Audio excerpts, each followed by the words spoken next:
নমস্কার, শুভ শারদীয়ার প্রীতি, শুভেচ্ছা ও ভালোবাসা জানাই আমার সকল বন্ধুদের।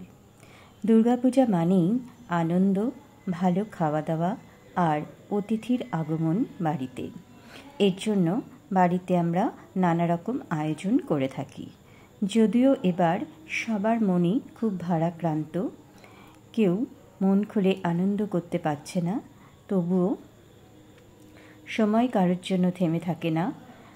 আজ চতুর্থী, রাত পোহালেই পঞ্চমী। আর এই দুর্গাপুজো প্রাক্কালে আমি আপনাদের সামনে ছানার সন্দেশ বানিয়ে দেখাবো। এর জন্য এখানে আমি 2 লিটার দুধ নিয়ে নিয়েছি। দুধটাকে ভালো করে ফুটিয়ে এখানে দিয়ে দিলাম লেবুর রস। দুধটাকে আগে আমি ছানা বানাবো। দেখুন, লেবুর রস দেওয়াতে দুধটা কেটে গেল। এবার ভালো করে ফোটালে ছানা আর জল আলাদা হয়ে যাবে তখন আমি নামিয়ে নেব।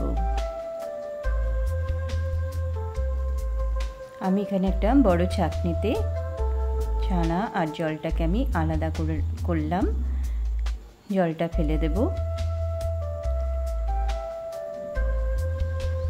এবার ছানাটাকে ফ্রিজের ঠান্ডা জল দিয়ে আমি ভালো করে ধুয়ে নেব।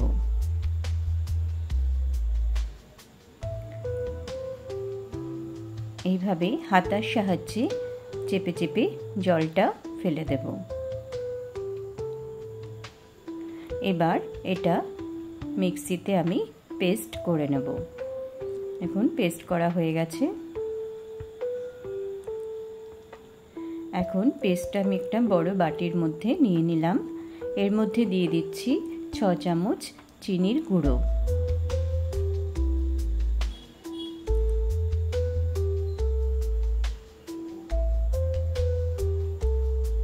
আর দেব 4 চামচ গুঁড়ো দুধ।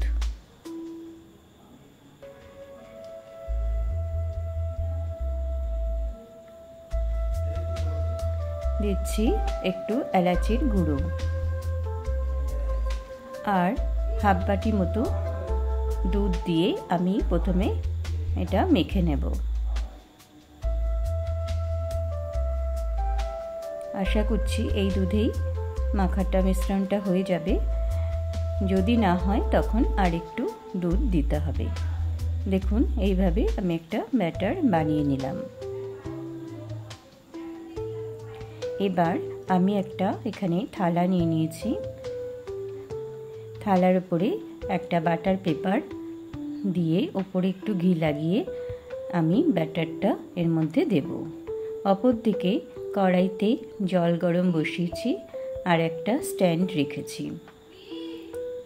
দেখুন, ব্যাটারটা আমার ঢালা হয়ে গেছে। আমি এইভাবে একটু ব্যাটারটাকে নাড়িয়ে দেব।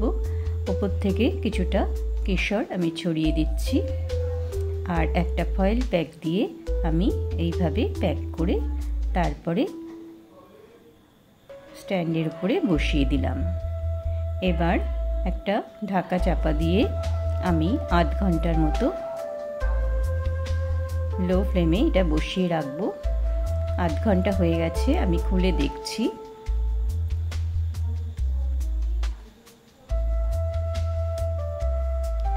দেখছি আমার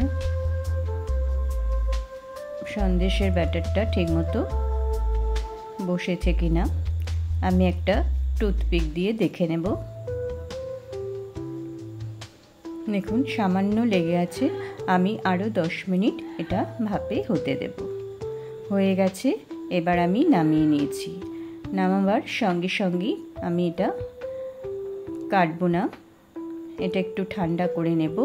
তারপরে আমি এটা পিস পিস করে দেখাবো আপনাদের। ঠান্ডা হয়ে গেছে। ঘন্টা 2 পরে আমি এটা পিস পিস করছি। এইভাবে লম্বালম্বি কাটবো, তারপরে আবার এইভাবে কাটবো। কেটে একটা টুকরো আবার 2 টুকরো করে নেব। যেমন চৌকো চৌকো করে টুকরো করেছি, সেটাকে আবার 2 টুকরো করে নিয়েছি। এরকমভাবে শেপ দিয়েছি। আপনারা আপনাদের পছন্দ মতো শেপ দিতে পারেন। হয়ে গেছে আমার ছানার সন্দেশ তৈরি। রান্নাবাটি খেলি চ্যানেলে আমার সকল বন্ধুদের জানাই অনেক অনেক স্বাগত। আর আমার রান্না যদি ভালো লাগে তাহলে অবশ্যই আমার চ্যানেলটা লাইক, শেয়ার ও সাবস্ক্রাইব করে দেবেন। নমস্কার, আজ এই পর্যন্ত। আবার দেখা হচ্ছে নতুন এক